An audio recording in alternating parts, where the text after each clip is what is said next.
Assalamu alaikum, welcome to my channel, and this is Sir Talha again with very informative video. And without wasting any time, let's start the content. Sound waves कौन सी waves होती हैं? Mechanical waves होती हैं, longitudinal इनका nature होता है और क्या करती हैं? डिपेंड्स मीडियम पे होता है। कौन सा मीडियम होता है इसका? Air. Sound waves follow the law of reflection of light और फॉर्म ऑफ एनर्जी है। ये सारी चीज़ें आपको पता होनी चाहिए। दैट प्रोड्यूसेस मोशन इन और auditory systems is a type of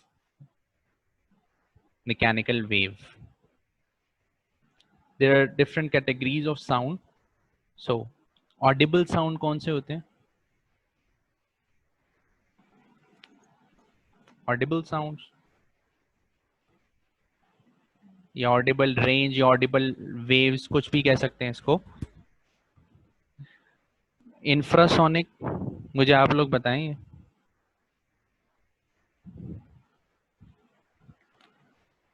ultrasonic,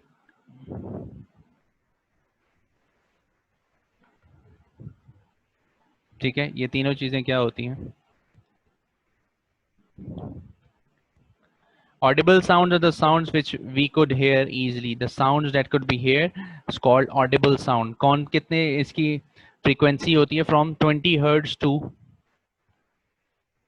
20 hertz से 20,000 हर्ट्ज तक की फ्रीक्वेंसी रेंज जो कहलाती है वो ऑडिबल साउंड्स कहलाती हैं। ये हम लोग इंसान सुन सकते हैं, ठीक है। This is called Audible frequency range.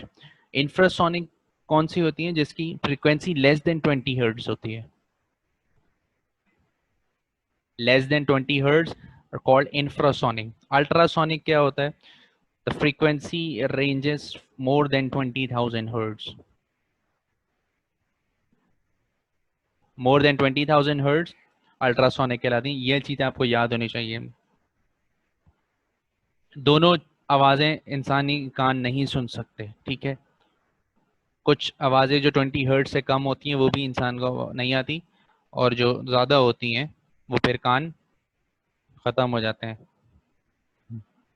आवाज़ नहीं सुन सकता अगर हर्ट्ज 20,000 हर्ट्ज से ज़्यादा हो जाती हैं। पिच ऑफ द साउंड क्या होता है? ठीक है, pitch.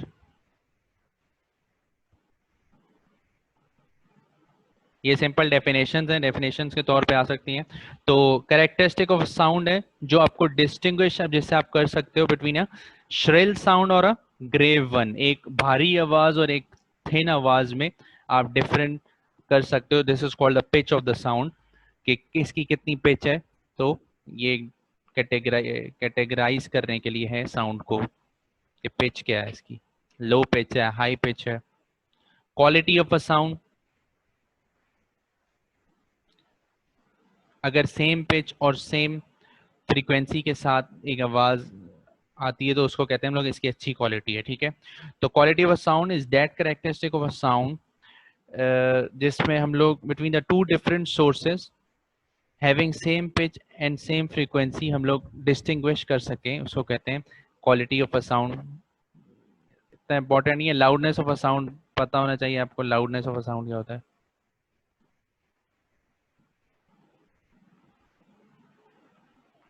Loudness of a sound magnitude जो होता है ना ऑफ ऑडिटरी मोशन, कि कितनी तेज है आवाज, ठीक है। तो this is called as loudness. और ये जो लाउडनेस ऑफ अ साउंड होता है वो डायरेक्टली प्रोपोर्शनल होता है। मैंने इसलिए आपको ये चीज बताई है। Logarithm of the intensity, logarithm of the intensity, ठीक है। Loudness of sound is directly proportional to the logarithm of the intensity. जितनी तेज इंटेंसिटी होगी उतना तेज लाउडनेस आपको महसूस होगी। इंटेंसिटी क्या होता है मैं बताता हूँ। This is also called Weber Fechner law. तो you the MCQs can come like what is Weber Fechner law, और आपको सिर्फ ये रिलेशन से बताना हो तो direct loudness of a sound is directly proportional to the logarithm of the intensity. ये वेबनर फेचनर लॉ होता है, Fechner law, okay. Intensity of the sound क्या होता है? इंटेंसिटी किस चीज को कहते हैं? कितनी ताकत से एक चीज मतलब एक हिट कर रही है किसी भी चीज को, या उसकी इंटेंसिटी क्या है, तो वो होती है इंटेंसिटी लेवल, हाई है, कम है, ज्यादा है। तो इसी तरह आप साउंड में अगर बात करें इंटेंसिटी क्या होता है, तो अमाउंट ऑफ एनर्जी, साउंड एक एनर्जी है, energy of a sound passing perpendicular to the unit area, एक यूनिट एरिया से इंटेंसिटी ऑफ द साउंड कितनी पास हुई है वो कहलाती है इंटेंसिटी ऑफ अ साउंड। और एक सेकंड के अंदर एक एरिया इससे परपेंडिकुलर एक साउंड वेव पास हुई है एक सेकंड के अंदर, तो उसकी इंटेंसिटी जो होगी वो क्या है, ये मतलब जो मेजरमेंट है वो कहलाती है इंटेंसिटी। ठीक है।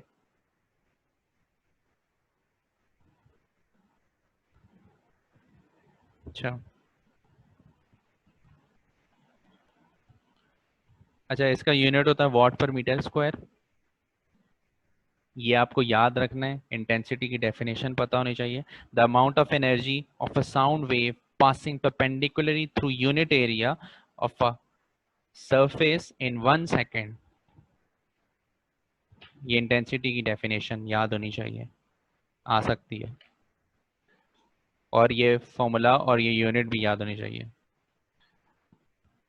इंटेंसिटी लेवल होता है एक, फिर जो डिफरेंस बिटवीन द लाउडनेस और फेंट साउंड का जो डिफरेंस होता है उसको कहते हैं इंटेंसिटी लेवल। फॉर्मूला ये होता है, intensity level is equal to L minus L naught. तो जो एल होता है वो लाउडनेस ऑफ अ साउंड के लिए, और एल नॉट है loudness of the faintest sound.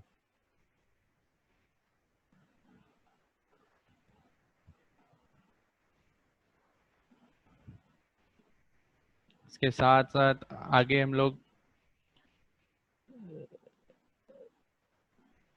इसका फाइनल जो फॉर्मूला बन जाता है, क्योंकि देखें अब ये लॉग आई है, एल किसके इक्वल होता है, directly proportional log I, logarithm of the intensity, और ये आई लॉग आई नॉट हो जाएगा, एल नॉट है तो इसको हम लोग इस तरह लिख सकते हैं, जो लॉग माइनस में होता है तो उसको इनवर्स में लिख देते हैं। ठीक है, तो this is the intensity level का फॉर्मूला डिराइव होके ये बन जाता है। The unit of the intensity level का जो यूनिट होता है वो क्या होता है? बेल होता है। ठीक है, बेल, बेल या 1 डेसीबेल भी होता है। 1 डेसीबेल क्या होता है? डेसी तब आता है जब आप किसी चीज को डिवाइड करें 10 से। 1 डेसीबेल 1/10, 1/10 बेल को 1 डेसीबेल कहते हैं। तो decibel can also be a unit, bel can also be a unit, तो both are the units for intensity level. Newton's formula,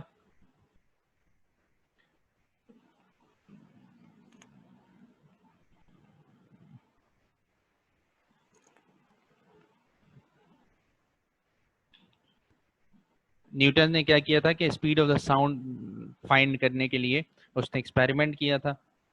तो वो पूरा एक्सपेरिमेंट है, थ्योरी है उसकी, जिसमें उसने 0 डिग्री सेंटीग्रेड पर जो कैलकुलेट की थी वेलोसिटी ऑफ द साउंड, वो 332 आई थी मीटर पर सेकेंड, लेकिन जो कि गलत थी। तो एक पूरी ये डेरिवेशन है, आपको जस्ट फॉर्मूला इसका पता होना चाहिए। तो फॉर्मूला क्या है? Velocity is equal to E upon density. तो ई क्या है? इलास्टिसिटी, मॉडुलस ऑफ इलास्टिसिटी है, और पी क्या है? डेंसिटी है। इस फॉर्मूले से आप लोगों से न्यूमेरिकल आ सकता है छोटा सा, जिसमें ये फॉर्मूला यूज होगा। इसमें और क्या है, अगर सॉलिड मीडियम से, हाँ, अगर सॉलिड मीडियम से पास होगी, if wave passing through a linear medium, तो Young modulus will be, elasticity ये चेंज हो जाएगा इनटू यंग मॉडुलस वाई। ठीक है, नीचे डेंसिटी रहेगी।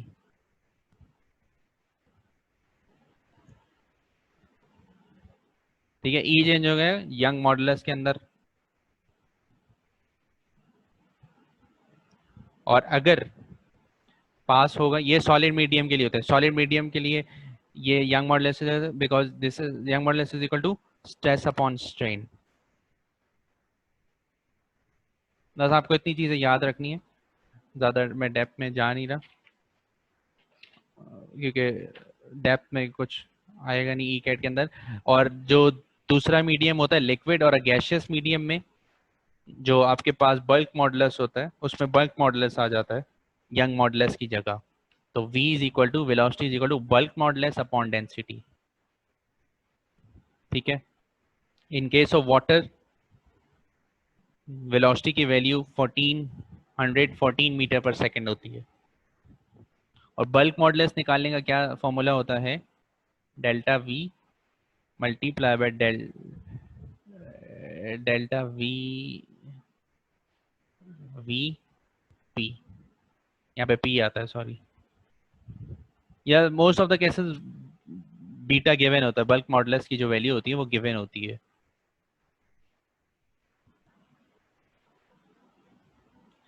आपसे ये मैंने इसलिए चीज़ें बताई हैं आपको क्योंकि डायरेक्ट आपसे सिर्फ फॉर्मूला पूछ लेंगे कि न्यूटन्स फॉर्मूला, जो न्यूटन का फॉर्मूला था वो फॉर अ सॉलिड मीडियम क्या होगा, तो सॉलिड मीडियम में ये होगा। ये डायरेक्ट फॉर्मूला भी पूछते हैं ई कैट में, इसमें और कुछ नहीं आएगा डेरिवेशन से बस। और ये फॉर अ लिक्विड मीडियम, ये सारा फॉर सॉलिड मीडियम, लिक्विड और गैशियस। तो इस तरह ये सवाल आ सकता है।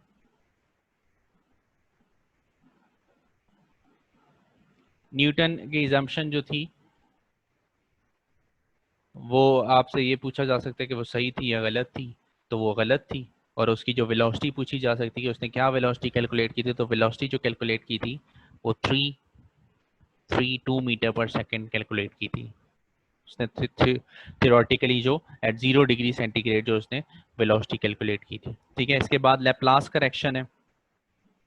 लेप्लास एक साइंटिस्ट का नाम है।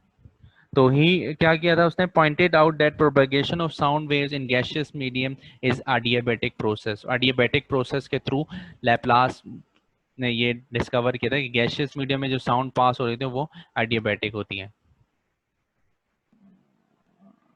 अच्छा, क्या फॉर्मूला है लैप्लास का, कि वेलोसिटी इज इक्वल टू, ये ऊपर प्रेशर है नीचे डेंसिटी है। ठीक है, ऊपर प्रेशर है नीचे डेंसिटी, और ये जो वैल्यू है गैमा की Cp अपॉन Cv। ठीक है, ये 1.41 होती है वैसे मोस्ट ऑफ द केसेस, लेकिन चेंज भी हो जाती है। If we use ideal gas, अगर पीवी एनआरटी लगाएं फिर ये आगे जाके ड्राइव हो जाता है। ठीक है, फॉर्मूला ड्राइव हो जाता है किसमें, अच्छा मैं कर देता हूँ आप लोगों को, ये आर डी हो जाता है और यहाँ पे एम आ जाता है। पीवी एनआरटी था, पीवी, देखें गैसेस की बात हो रही है ना, यहाँ पे लेप्लास ने क्या किया था, गैसेस के लिए किया था। गैसेस की बात हो रही है, गैसेस और आइडियल गैसेस अगर ले लें तो फिर पीवी एनआरटी आ जाता है। पीवी एनआरटी आ जाता है, पीवी एनआरटी को हम लोगों ने अब इसमें लगा रहे हैं इस फॉर्मूले में। तो क्या हो जाएगा, पी की वैल्यू और नीचे डेंसिटी है, डेंसिटी क्या होता है, मास अपॉन वॉल्यूम। तो क्या हो जाएगा, ऊपर वॉल्यूम नीचे मास। ठीक है, इनवर्स है ना, डेंसिटी क्या होता है, मास अपॉन वॉल्यूम। लेकिन अगर नीचे होगा डेंसिटी तो वॉल्यूम ऊपर होगा, नीचे मास होगा। तो मैंने वॉल्यूम पीवी जैसे लिखा था वैसे ही लिखा, पीवी नीचे एन क्या होता है, number of moles is equal to m upon capital M, mass upon molecular mass. तो इसका जो मास था वो मैं नीचे ले आया और मॉलिक्यूलर मास इधर ही नीचे लिखा हुआ है, और आर टी मैंने लिख दिया। तो पी वी एम पूरा यहाँ से हट गया, ये पी हट गया और ये पूरा डेंसिटी हट गया, तो उसकी जगह आर टी अपॉन एम आ गया ये। ठीक है, तो this is also the formula for Laplace correction. Laplace ने उसके डिफेक्ट्स बताए थे न्यूटन्स फॉर्मूला के, और इसके बाद इसका फॉर्मूला, अगर मॉलिक्यूलर मास आपके पास गैस का कोई भी जो गैस होगी उसका मॉलिक्यूलर मास होगा। और आर क्या है, यूनिवर्सल गैस कांस्टेंट है, ठीक है, 8.314 वैल्यू होती है इसकी।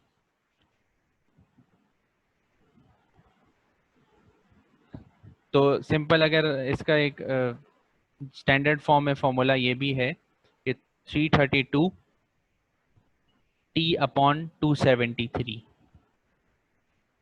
उसमें मॉलिक्यूलर मास भी डाल दिया आपने, आर भी डाल दिया, गैमा भी डाल, ये इसकी वैल्यू भी डाल दी, गैमा की वैल्यू, ठीक है, आर की भी वैल्यू डाल दी, आर भी कांस्टेंट है, एम भी कांस्टेंट रख दिया, सारी चीज़ें कांस्टेंट डाल दी। तो ये हमारे पास फाइनल फार्मूला बन रहा है 332 टी अपॉन 273। ठीक है, तो इसमें अगर आपके पास सवाल में सिर्फ टेम्परेचर गिवन होगा तो आप सिंपल ये फॉर्मूला यूज करके सॉल्व कर देंगे।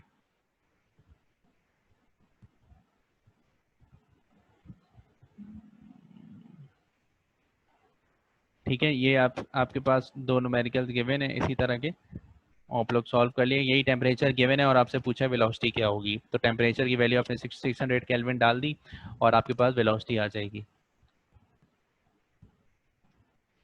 नॉइज क्या होता है, आप लेके इसकी डेफिनेशन पढ़िएगा, एन इर्रेगुलर नॉन सिमेट्रिक और random fluctuation producing disagreeable sensation called noise. Noise क्या होते हैं, noise not a sound, noise is a disturbance. Means noise हम लोग उसको कहते हैं जब हम लोग साउंड से परेशान होते हैं। अब दो बंदे बात करें, this is also noise, means this kind of sound, ये साउंड है, लेकिन इसको हम लोग नॉइज नहीं कहेंगे। नॉइज उसको कहते हैं जब हम लोग उस साउंड से जिससे परेशान हो रहे हो, तो we are calling it noise. तो वो डिस्टर्बेंस जो इररेगुलर हो, नॉन सिमेट्रिक हो, उसको कहते हैं नॉइज। म्यूजिकल साउंड के रेगुलर होती है, सिमेट्रिक होती है, वो इररेगुलर थी, नॉन सिमेट्रिक थी। म्यूजिकल साउंड क्या है, रेगुलर है, जो सुन रहा है पसंद करता है, तो रेगुलर है, सिमेट्रिक है, तो इस वजह से इसको क्या कहते हैं, म्यूजिकल।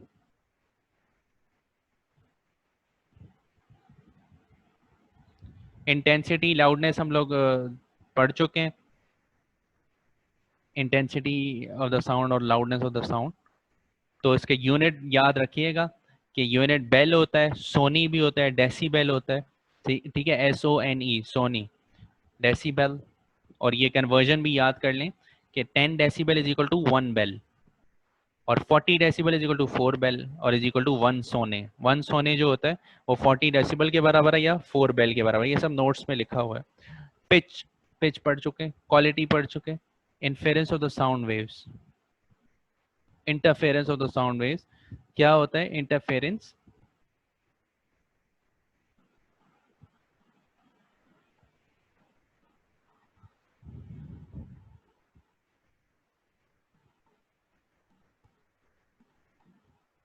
कंस्ट्रक्टिव इंटरफेरेंस और डिस्ट्रक्टिव इंटरफेरेंस। ठीक है, ये दो तरह के इंटरफेरेंस होते हैं। द इफेक्ट, ये जो इफेक्ट होता है produce due to the combine action of the two sets of waves, दो सेट्स ऑफ वेव्स की वजह से जो जो एक इफेक्ट हो रहा होता है वेव के ऊपर, वो कहलाता है इंटरफेरेंस। तो कंस्ट्रक्टिव भी होता है, डिस्ट्रक्टिव भी होता है। इसमें ये दो चीजें आपको पता होनी चाहिए, कंस्ट्रक्टिव और डिस्ट्रक्टिव क्या होता है।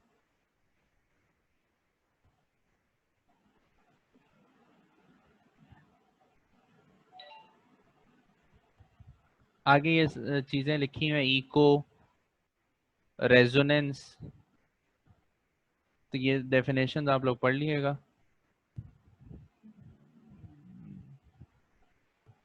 बीट्स,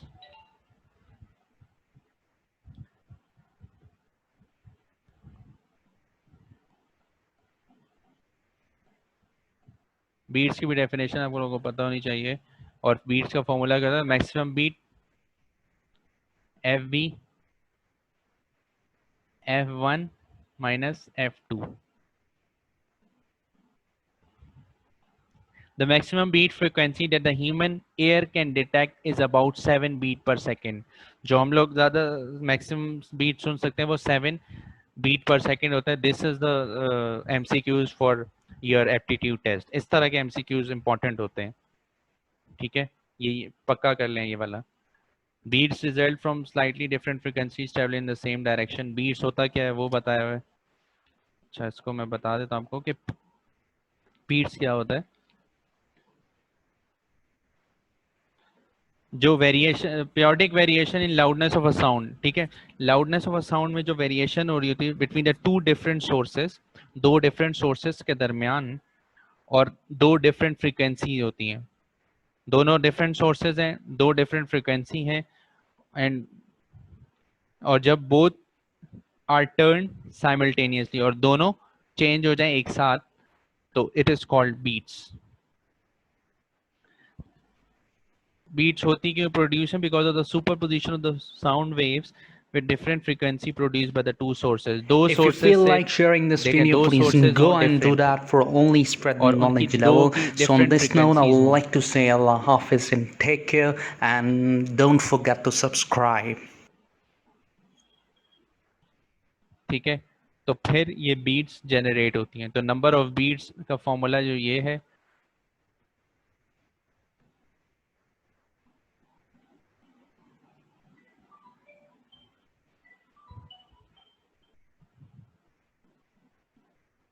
ठीक है, ये चीज हो गई है बीट्स।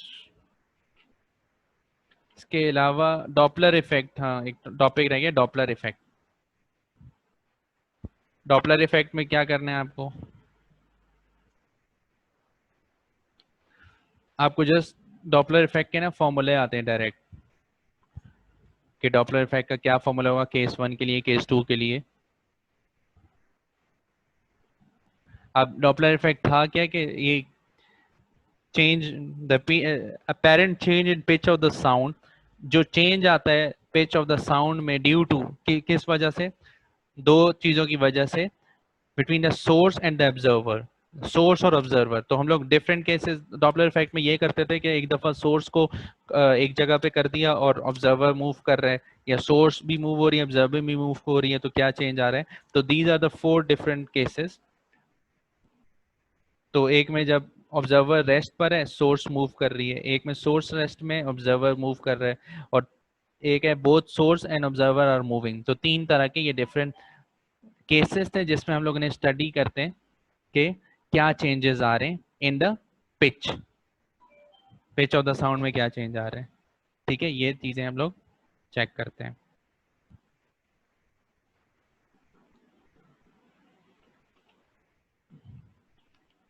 अच्छा, इसमें देखें आप, जस्ट आपको फॉर्मूला करने नोट्स में आपके लिखे हुए हैं। अच्छा, मैं कर देता हूँ यहाँ पर। देखें केस 1 क्या होता है, समझ आ गया डॉपलर इफेक्ट की definition? Change in the pitch, apparent change in the pitch of the sound due to the relative motion between the source and the observer is known as Doppler effect.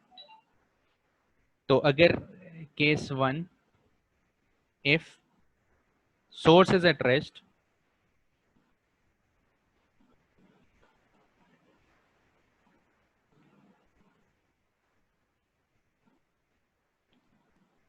observer is moving.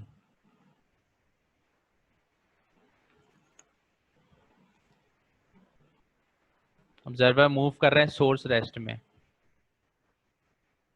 क्या मतलब? Source जहां से आवाज निकल रही है, जो sound produce करने की जगह है, वो एक जगह खड़ी है, और जो ऑब्जर्वर है जो उसको देख रहा है वो मूव कर रहा है।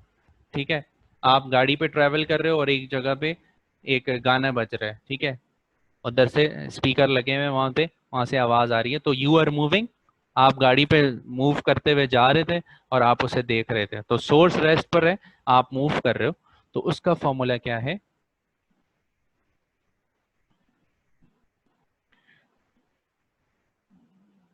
फ्रीक्वेंसी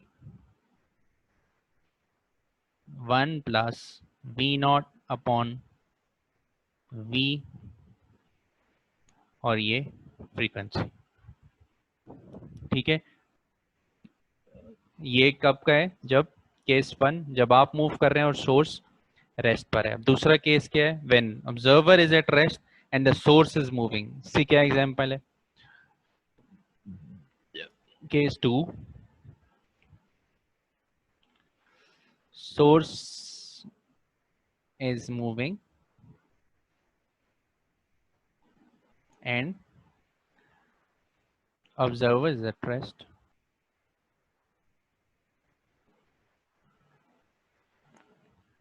सोर्स मूव कर रही है, ऑब्जर्वर रेस्ट में। आप एक जगह पे खड़े हो और आपने देखा कि एक एक एम्बुलेंस जा रही है बहुत तेज और उसमें सायरन बज रहा है। तो सोर्स क्या है, मूव कर रही है बहुत तेजी से, moving, and observer is standing and eight rest and observing the source. ठीक है, तो ऑब्जर्वर वो होता है जो ऑब्जर्व कर रहा होता है। ठीक है, ये भी डराइव जो होता है उसी फॉर्मूले से स्टार्ट होके होता है। कौन सा formula? v is equal to f lambda.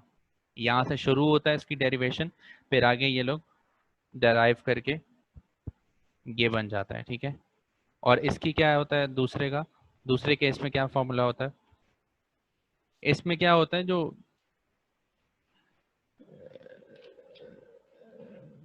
जो साइन सिर्फ क्या हो जाएगा, नेगेटिव का हो जाएगा, 1 minus v naught upon v.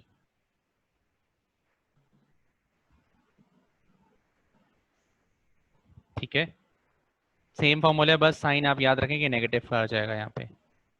और एक चीज और याद करने की ये है कि इसमें जो देखें, बी नॉट जो होता है लेस देन एक्चुअल फ्रीक्वेंसी होता है, और इसमें ग्रेटर देन होता है। ये फ्रीक्वेंसी लिख रहा हूं मैं।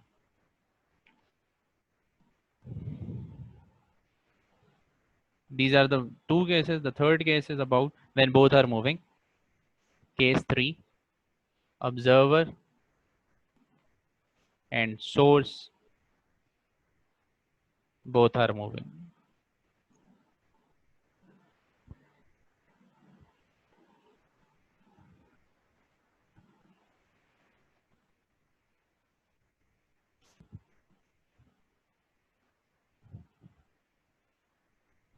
ठीक है, इसमें क्या फॉर्मूला है? Frequency v plus minus v naught होता है, और v plus minus v s वो ऑब्जर्वर का है, ये सोर्स का है। यहाँ पे फ्रीक्वेंसी आ जाती है।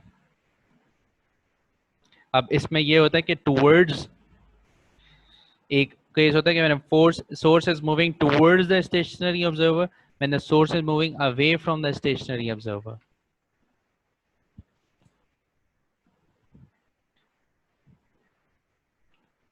ये देख लिया आप लोगों ने?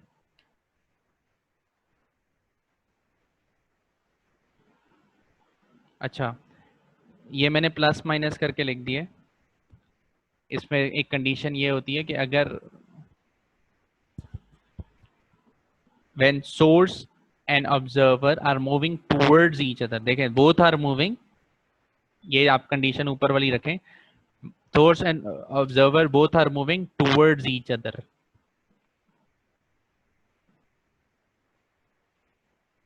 towards each other जब होता है तो क्या होता है, v plus v o v s.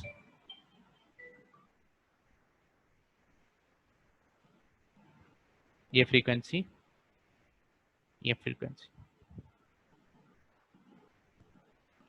ये कब है टुवर्ड्स ईच अदर? ये प्लस आएगा जब दूसरा केस क्या है, moving away from each other. Away में क्या होगा, away, observer and source both are moving away from each other. तो v, ये फ्रीक्वेंसी लिख दिया, v माइनस वी नॉट और v प्लस वी एस। ठीक है, और यहाँ पे फ्रीक्वेंसी।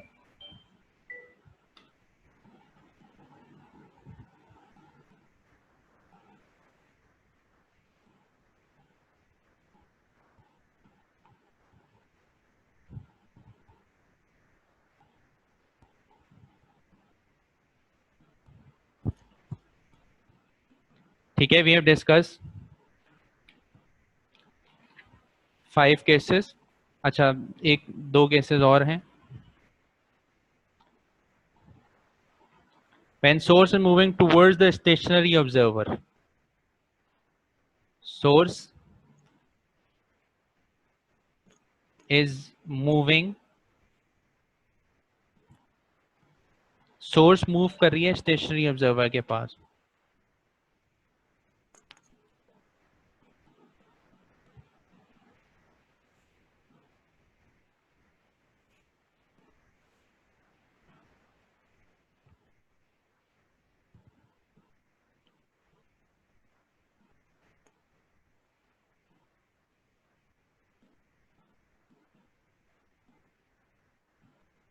इसमें यहाँ पे वी ऐसा आ जाता है, ठीक है, वेलोसिटी ऑफ द सोर्स।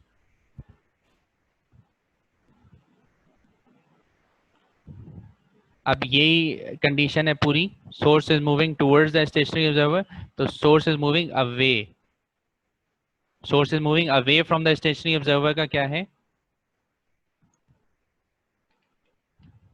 बस क्या हो जाएगा, प्लस आ जाएगा, ठीक है। तो 6 केसेस हैं। पहले हम लोगों ने केस किया, सबसे पहले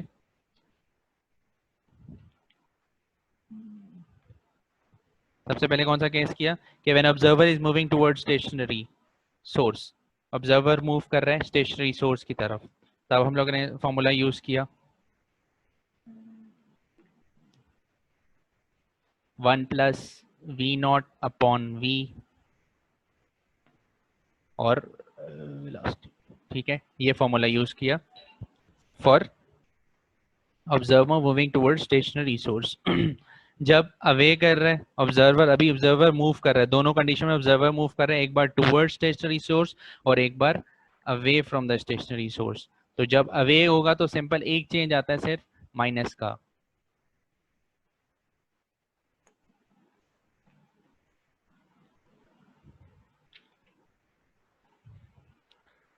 इन दोनों कंडीशन में क्या हो रहा था, ऑब्जर्वर मूव कर रहे हैं इसलिए हमने वी ओ यूज किया, ठीक है, और सोर्स जो है वो स्टेशनरी है, इसमें टुवर्ड्स है, इसमें अवे है, अवे टुवर्ड्स। दूसरी क्या था, सोर्स, जब सोर्स मूव कर रही है टुवर्ड्स स्टेशनरी ऑब्जर्वर, फॉर्मूला क्या था, v माइनस वी एस, जब अवे तो जस्ट प्लस का चेंज आ जाएगा,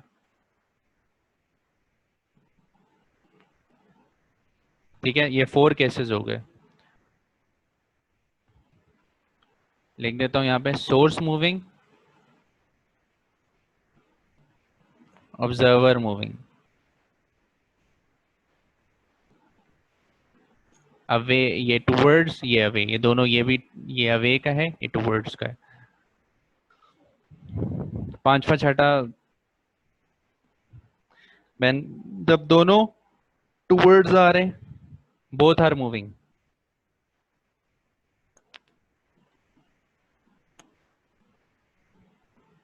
ये टुवर्ड्स का कॉलम है, ठीक है, ये अवे का कॉलम है। जब दोनों आपस में, both source and observer moving towards each other,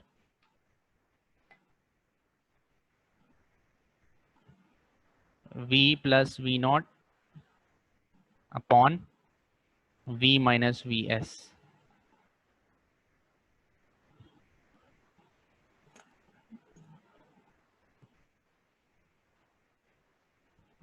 v minus v naught, sign change हो जाएगा, v प्लस वी एस, ठीक है। अब ये 6 केसेस आ गए आपके पास, ये टुवर्ड्स के पोर्शन है ये वाली लाइन, और ये अवे का, ठीक है। इसकी एप्लीकेशंस हैं बाकी 3-4 के, traffic police uses its measuring the speed of automobile by the help of radar gun, ये एक एप्लीकेशन होती है इसकी, ऑटोमोबाइल की स्पीड मेजर करने के लिए डॉपलर इफेक्ट यूज होता है, रेडार वेव्स की रिफ्लेक्शन ऑफ फ्लाइंग प्लेन्स की रिफ्लेक्शन यूज करने के लिए यूज होता है एंटीना के अंदर, और शिप्स के अंदर यूज होता है, ठीक है। Current ultrasonic ultrasound radiations have been used for diagrams for various medical problem make use for Doppler effect. ये uses हैं Doppler effect के, बुक में भी लिखे हुए हैं. तो ये भी एप्लीकेशंस आप लोग 2-3 पढ़ लिएगा, जहन में हो आपके, पूछ सकते हैं ये भी. तो ये हम लोगों का ये वाला चैप्टर कंप्लीट हो चुका है. आप लोग ये घर जाके पढ़ें, इसको खोलें टॉपिक को और पूरा टॉपिक देखें किस तरह ये आया था. बस इसमें ज़्यादा देखने की ज़रूरत नहीं, मेन चीज़ यही है फॉर्मूलाज. ठीक है, डेरिवेशन को इतना ख़ास करने की ज़रूरत नहीं है, बस फॉर्मूलाज आपको याद करने. बस वो केस दिया होगा ऊपर, आपसे पूछेंगे कौन सा फॉर्मूला यूज़ होगा उसमें,